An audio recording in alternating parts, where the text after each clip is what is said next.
विजय तिलक।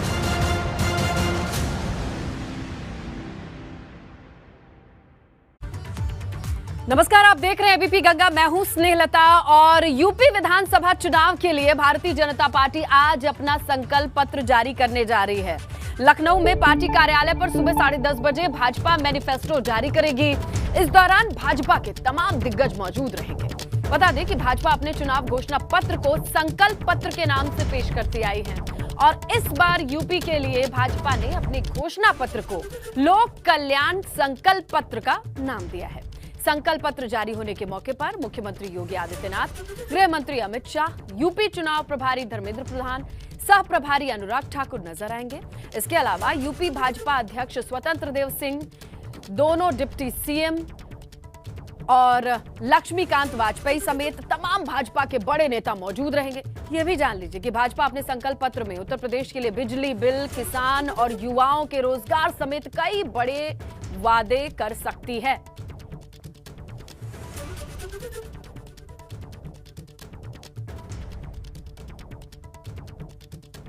तो देखिए, आज 10:30 बजे इंतजार रहेगा और जिसका लंबा इंतजार था वो था मैनिफेस्टो का, यानी संकल्प पत्र के नाम से जो एक वादा होता है जनता से, वो किस रूपरेखा में सामने आएगा ये जानना जरूरी हो जाएगा।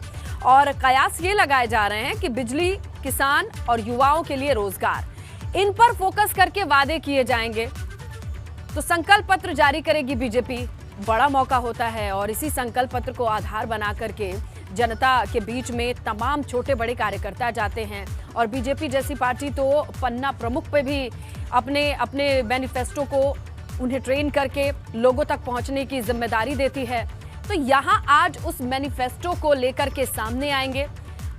अभी अंदाजा लगाया जा रहा है कि रोजगार, युवा और बिजली को लेकर कोई बड़ा वादा हो सकता है, क्योंकि देखिए बिजली का दांव जो है आपकी एंट्री के साथ ही सभी पार्टियां खेलती हुई नजर आ रही हैं। जहां कोई 300 यूनिट फ्री बिजली की बात कर रहा है, कोई किसानों की बात कर रहा है। तो इन सभी चीजों को एक साथ करके इस मैनिफेस्टो में, जिसे संकल्प पत्र कहती है भाजपा, वो सामने आएगा।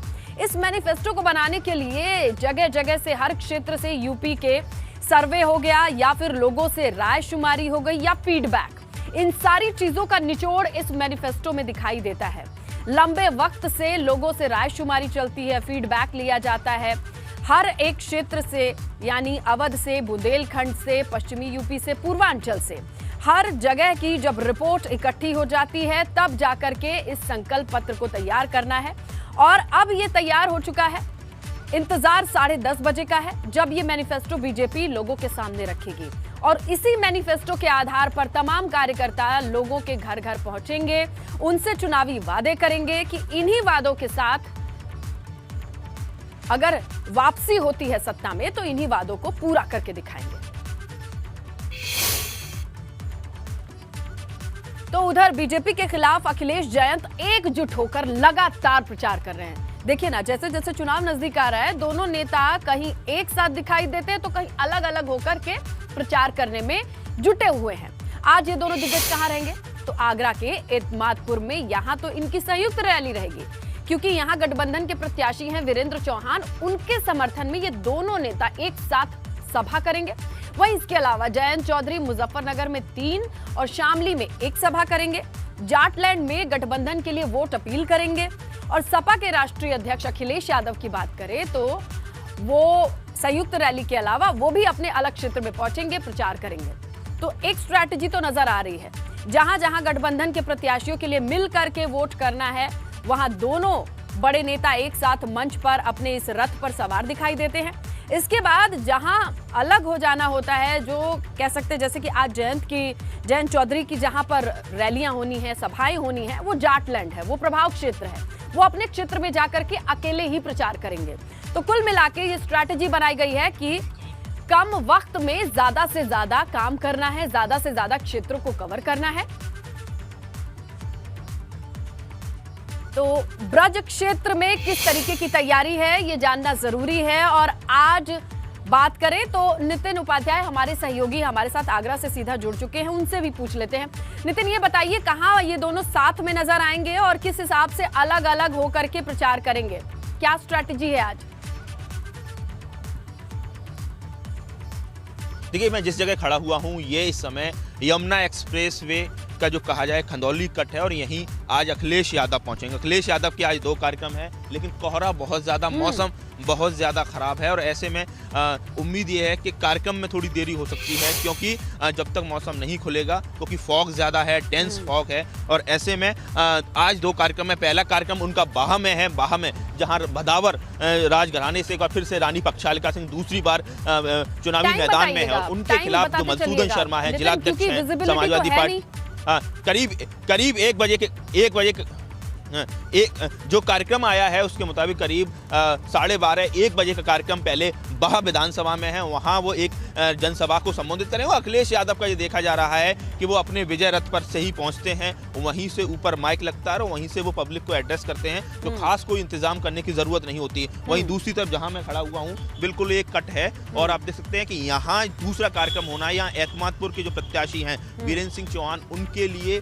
यहाँ वो उनको संबोधित करेंगे। देखिए, गौर करने वाली बात यह है कि परसों जब अखिलेश यादव की ज्वाइंट प्रेस कॉन्फ्रेंस हुई थी और उस समय सभी 8 प्रत्याशी नजर आ रहे थे उनके साथ मंच पर प्रेस कॉन्फ्रेंस मीडिया के सामने, लेकिन जो एतमादपुर के जो प्रत्याशी हैं वीरेंद्र सिंह चौहान वो नजर नहीं आ रहे थे। तो कई तरह के इस पर कहा जाए चर्चाएं भी शुरू हो गई थी, आखिर वीरेंद्र सिंह चौहान क्यों नहीं प्रेस कॉन्फ्रेंस पे पहुंचे हैं, कि जब 2 बड़े नेता अखिलेश यादव, जयंत चौधरी जब इसको एड्रेस करने आए हैं तो एक सवाल पर उन्होंने ये भी कहा कि प्रोफेसरों का कोई भरोसा नहीं है, उनकी पता नहीं वो डिग्रियां क्या लेते हैं। तो कुल मिला के कहा जाए इस समय जो माहौल है, भले ही मौसम सर्द है, नमी है, लेकिन जो राजनीतिक तपेश है वो बड़ी हुई है और आज जबरदस्त तरीके से देखिए जो चीज हम देख रहे हैं कल से जो पैटर्न दिखाई दे रहा है अखिलेश और जयंत के साझा एक साथ आने का, वो ये है कि जिन जिन सीटों पर या तो चर्चा रही है कि गठबंधन को लेकर लोगों के अंदर कशमकश दिखाई दे रही है या फिर कोई विवादित सीट रही है, ऐसी ही सीटों का सिलेक्शन करते हैं, वहां पर वो दोनों साथ दिखाई देते हैं, फिर अलग हो जाते हैं। देखिए, बिल्कुल देखिए, ब्रज क्षेत्र में लगातार फोकस बना हुआ। अखिलेश यादव आज आगरा रहेंगे और आगरा के बाद उनका करहल जाकर उनका कार्यक्रम है। करहल में जाकर वो वहां भी कार्यकर्ताओं से भेंट करेंगे जिस सीट से वो चुनाव लड़ रहे हैं। तो कुल मिला के आप समझ सकते हैं कि स्थिति किस तरह की बनी हुई है। मैं आपसे बात करना चाहूंगा, क्या लग रहा है, माहौल कैसे देख रहे हैं? अखिलेश यादव यहाँ दोपहर में यहाँ पहुंचेंगे, क्या कहना चाहेंगे? भाई साहब आने वाले हैं। हाँ, क्या लग रहा है, किस तरह का देख रहे हैं आप? क्या लग रहा है एतमादपुर में क्या चल रहा है, किस किस में फाइट देख रहे हैं?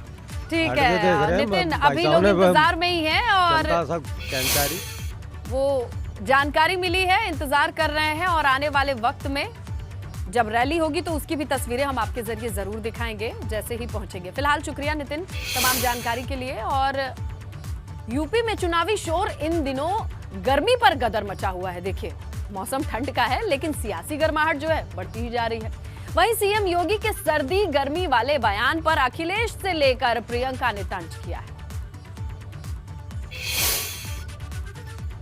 जिन्हें गर्मी आ रही है, जो गर्मी की बात कर रहे हैं, इस बार यही गठबंधन इनकी गर्मी निकाल देगा। और वो गर्मी निकाल पाए ना निकाल पाए, लेकिन हम समाजवादी लोग, गठबंधन के लोग भर्ती निकालने का काम करेंगे।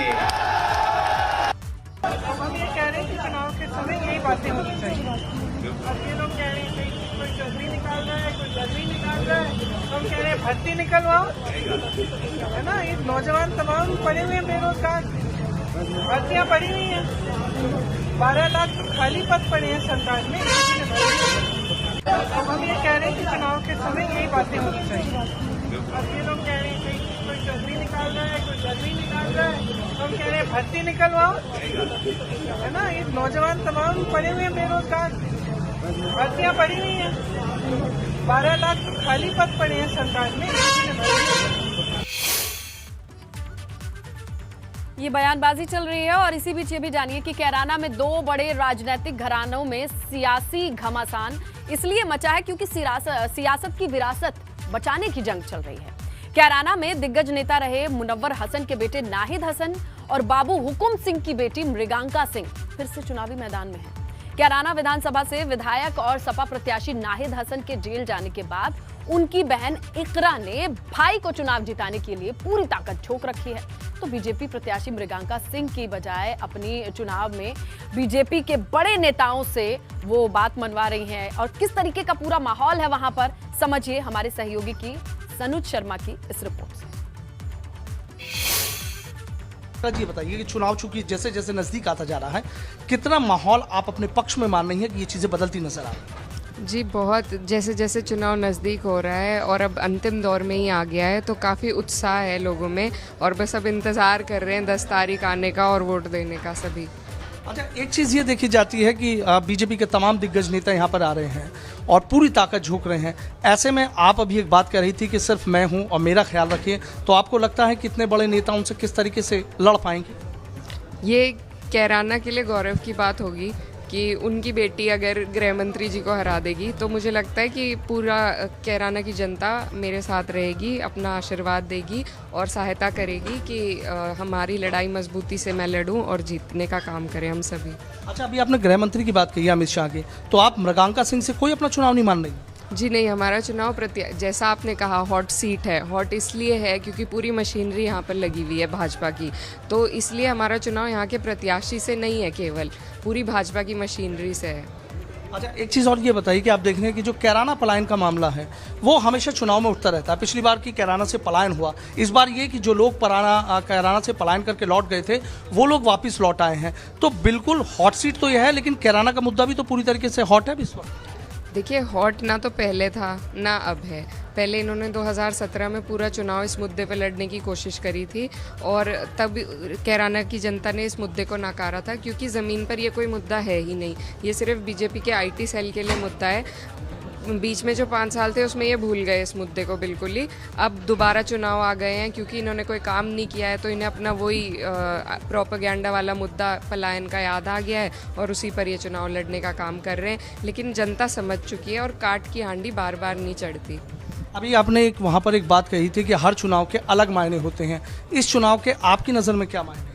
ये चुनाव विकास के लिए है और जो भी सभी वर्गों का जो अपमान इस भाजपा की सरकार ने करने का काम किया है उसका जवाब देने का ये चुनाव है। तो मुझे नहीं लगता जनता चूक करेगी इस बार। बीजेपी ये कह रही है कि तीनों सीटों पर हम कब्जा कर लेंगे, चाहे थाना भवन की बात हो, चाहे शामली की हो, चाहे कैराना की हो। आप लोगों का क्या लग रहा है कि पहले 2 थी, इस बार बीजेपी की 3 हो जाएंगी या फिर कोई भी सीट नहीं रह पाएगी? देखिए, बीजेपी को पहले ही ठंड लग रही है इन सीटों पर और ठंडी रही। मुख्यमंत्री जो जिक्र कर रहे हैं, जी गर्मी है यहाँ पर भाईचारे की और गठबंधन की और बीजेपी तो ठंडी ही रहेगी यहाँ पे। कैराना कोई मुद्दा नहीं बनेगा, मुजफ्फरनगर का भी जिक्र कर रहे हैं। एक सवाल मेरा ये है कि आपको लगता है कि ध्रुवीकरण पर यहाँ का चुनाव होता है, क्या इस बार भी ऐसा हुआ या चीज़ें 2017 और 2000 के बाद की जो बदली हैं? देखिए, कोशिश कर रहे हैं ये बीच बीच में। इनका जो IT सेल है बहुत ही एक्टिव है और वो कोई ना कोई रोज़ाना वीडियो डालते हैं, यही डिवाइसिव पॉलिटिक्स जो है इनकी, उसके ऊपर ध्रुवीकरण करने के ऊपर। लेकिन अब जनता समझ चुकी है, इनको भोग चुकी है, ऊपर भी नीचे भी डबल इंजन को दोनों को देख लिया है। तो अब जनता इनकी नीतियों को समझ चुकी है, काम इन्हें करना नहीं है, सिर्फ 4-5 जो इनके पूंजीपति हैं उनकी इन्हें जेबें भरनी है। तो अब जनता इनके इन ढसोकलों में नहीं आएगी। वीडियो जर्नलिस्ट राजेश शर्मा के साथ सनुज शर्मा, ABP गंगा, कैराना। मथुरा से इस वक्त की बड़ी खबर, सपा रालोद गठबंधन की सभा को लेकर मुकदमा दर्ज हुआ है। सभा में नियमों के उल्लंघन को लेकर यह मामला दर्ज किया गया है। कल गोवर्धन में रालोद के जयंत चौधरी ने जनसभा की थी और गठबंधन के प्रत्याशी प्रीतम सिंह के लिए यह जनसभा की थी। कोविड-19 और आदर्श आचार संहिता के उल्लंघन के आरोप लगे हैं। पुलिस ने 2000 अज्ञात लोगों के खिलाफ मामला दर्ज किया है। तो देखिए, आदर्श आचार संहिता और कोविड प्रोटोकॉल के उल्लंघन में यह मामला दर्ज हुआ है। पुलिस ने 2000 अज्ञात लोगों पर केस दर्ज किया है।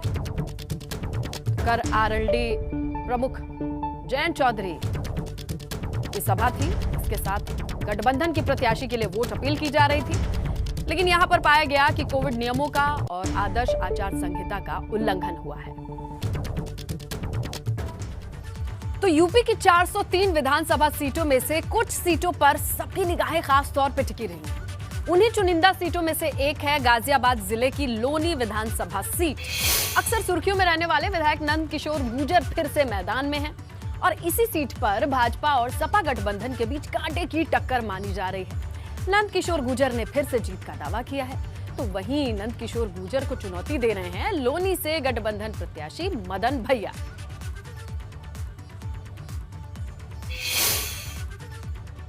एक कोई सड़क बना दे, इतने इतने गड्ढे थे यहाँ, उनसे पूछो पूरे क्षेत्र की जनता मेरे की तरस थी। आप बताओ क्राइम कैपिटल थी कि नहीं? 5 साल में शांति रही कि नहीं?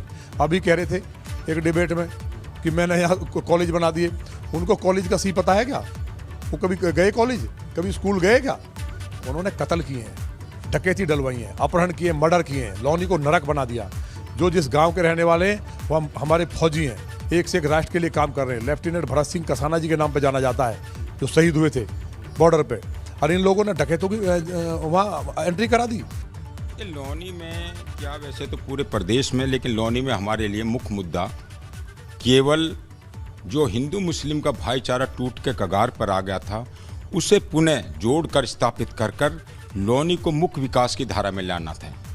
क्योंकि लौनी मुख्य विकास की धारा से भटक गया था, अनाप शनाप बातों का केंद्र बनता जा रहा था।